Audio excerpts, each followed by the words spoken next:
Bonjour Jean-François Toussaint. Bonjour. Les vacances d'été sont terminées. De très nombreux Français vont reprendre aujourd'hui le chemin du travail. Et depuis plusieurs semaines, le message du gouvernement sur le Covid-19 est très alarmiste. Y a-t-il pour vous aujourd'hui de véritables raisons d'être inquiet? Non. Nous voyons très bien que les indicateurs ont changé depuis le printemps. Nous voyons surtout que les plus importants, le taux de mortalité, le nombre d'hospitalisés et le nombre de patients en réanimation ne cessent de décroître. Nous avons eu 4 décès hier en France, 6 samedi.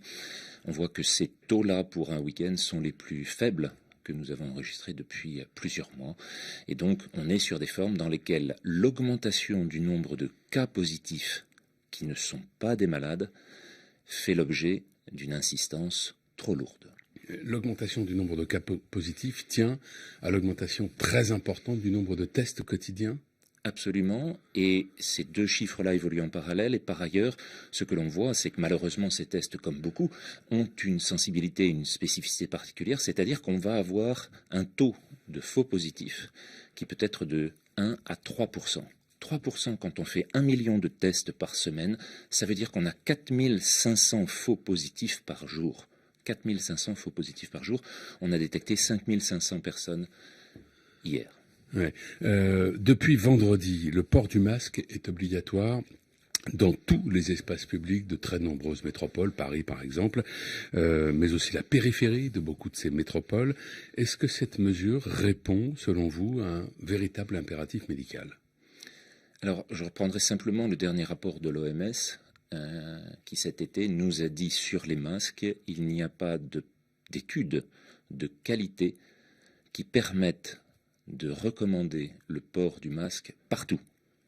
Ce qui veut dire que, principalement en extérieur, il n'y a pour l'instant pas d'arguments scientifiques qui permettent de recommander ce masque, et il s'agit principalement d'une mesure de précaution politique, une mesure de mimétisme qui va progressivement s'imposer dans les habitudes de vie, mais qui n'est pas fondée sur un argument scientifique. Qu'est-ce que l'on sait précisément de la contamination par aérosol, c'est-à-dire ces micro-gouttelettes qui restent en suspension dans l'air? C'est un mode de transmission qui avait été beaucoup évoqué au début de l'épidémie, puis qui ensuite avait été quasiment écarté comme étant finalement très peu probable. Or, aujourd'hui, la recommandation de porter le masque, elle vise essentiellement à lutter contre ça. Là encore, on a beaucoup changé, effectivement, comme vous le disiez, sur les interprétations qui sont faites des études. Ces masques-là étaient extrêmement importants dans la phase la plus létale, la plus explosive de la maladie, en février, en mars et en avril en Europe. En Europe, je précise bien que ces vagues sont décalées dans le monde et qu'il faut tenir compte de cela pour toutes les décisions que l'on prend. Et sur ces éléments-là, on voit que cette précaution ajoutée aux gestes barrières et à la distanciation permet de réduire très largement la contamination. Il était donc très utile à ce moment-là. Or, en été, dans une phase de fin de phase épidémique, comme nous sommes actuellement en train de la vivre actuellement en Europe, il s'agit de la fin de cette première phase. Nous verrons ensuite quel sera l'avenir. Mais dans ces conditions-là, je le répète, l'OMS ne trouve aucun argument scientifique pour justifier le port du masque en extérieur, en toutes circonstances. Ce sera demain la rentrée scolaire. Les élèves, à partir du collège, devront porter le masque, pas dans les écoles primaires. Est-ce qu'il y a une cohérence dans ces mesures ? Le terme d'incohérence est probablement celui qui qualifie le mieux l'ensemble des décisions qui ont été prises depuis longtemps sur les recommandations du Conseil scientifique, sur les décisions qui ont été prises. Là, on voit qu'il s'agit d'une négociation, là encore, entre nos connaissances et nos peurs, entre notre inquiétude sociétale et la réalité, et il est important de trouver une conduite qui permette effectivement de reprendre, parce que le plus important, c'est de reprendre notre activité à tous, l'activité en milieu scolaire, mais l'activité médicale aussi, qui a diminué de 50% dans les autres domaines que ceux de la réanimation et des urgences, mais aussi l'ensemble des autres circonstances qui font que les effets actuels de nos décisions, les effets du confinement aveugle notamment, vont être 100 fois supérieurs aux effets délétères de la maladie. Certains de vos collègues disent que le virus est devenu moins virulent. Est-ce qu'on a des éléments scientifiques qui permettent d'étayer cette affirmation ? Et il faut très clairement comprendre pourquoi il tue 100 fois moins en été qu'il ne tuait au printemps.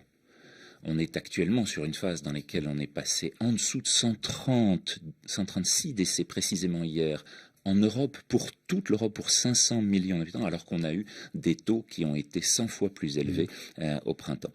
Il peut y avoir des éléments liés aux mutations virales. On ne sait pas lesquelles sont les plus importantes, sur la protéine spike, sur d'autres protéines, principalement sur l'effet de l'immunité cellulaire, l'immunité mémoire, l'immunité collective. On a énormément de choses à comprendre maintenant, mais il faut pouvoir interpréter cette phase que l'on peut qualifier de bénigne de la pandémie telle qu'elle est actuellement comprise en Europe, mais en Europe seulement. Si la gravité de la situation, comme vous le dites, est finalement très largement surestimée, pour vous, dans quel but cela est-il fait ? Je n'ai pas l'interrogation de ce qui se passe dans les crânes des décideurs et dans les interprétations qu'ils font des chiffres. Très clairement, il y a une phase très virulente. Il y en aura peut-être une autre. On voit que la maladie continue en Inde, dans certains pays d'Amérique du Sud, mais pas tous. On voit un reflux déjà en Amérique centrale et dans un certain nombre d'autres pays. La question des objectifs politiques doit être posée, y compris au niveau des décideurs à l'OMS, qui ont recommandé des mesures qui n'étaient probablement pas les plus appropriées. Merci Jean-François Toussaint. Merci à vous. Bonne journée.